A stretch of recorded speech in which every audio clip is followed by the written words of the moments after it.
Alassane Ouattara et Laurent Gbagbo se rencontreront le 27 juillet prochain au palais présidentiel. L'information a été rendue publique hier à l'issue du Conseil des ministres. C'est un pas de plus vers la réconciliation et la paix, selon les Ivoiriens rencontrés par Brice Nianwa et Harouna Ziba.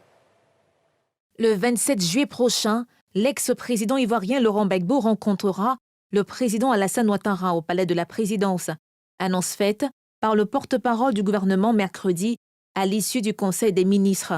L'information alimente presque toutes les causeries dans les rues et les quartiers. Je suis contente que cette rencontre ait lieu parce qu'au moins ça va décrisper l'atmosphère politique et sociale. Les Ivoiriens, je sais que tous les Ivoiriens attendent cette rencontre. Bon, il pourrait faire ça depuis son arrivée, depuis même qu'il devait arriver à l'aéroport, il devait aller l'accueillir, mais bon. Mais c'est pas, le monde n'est pas trop tard aussi, ça peut se faire.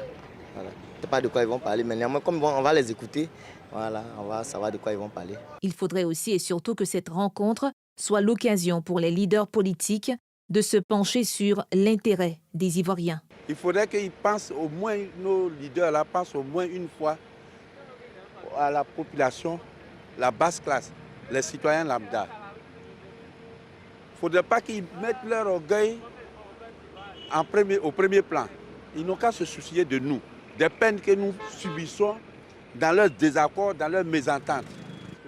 Mon plus grand souhait est qu'ils mettent de côté toutes leurs querelles et qu'ils privilégient l'intérêt de la nation ivoirienne. Vu tout ce qu'on a vécu dans les années précédentes, même tout récemment, là, tout ce qui s'est passé en fin d'année 2020, donc on espère vraiment que cela va pouvoir apporter en Côte d'Ivoire un aide de réconciliation, de paix, de fraternité et puis d'harmonie. L'ancien président Laurent Gbagbo était à Daoukro le 11 juillet dernier où il a rencontré le président du PDCI Henri Konan Bédié. Les deux hommes ont évoqué le projet d'un dialogue national.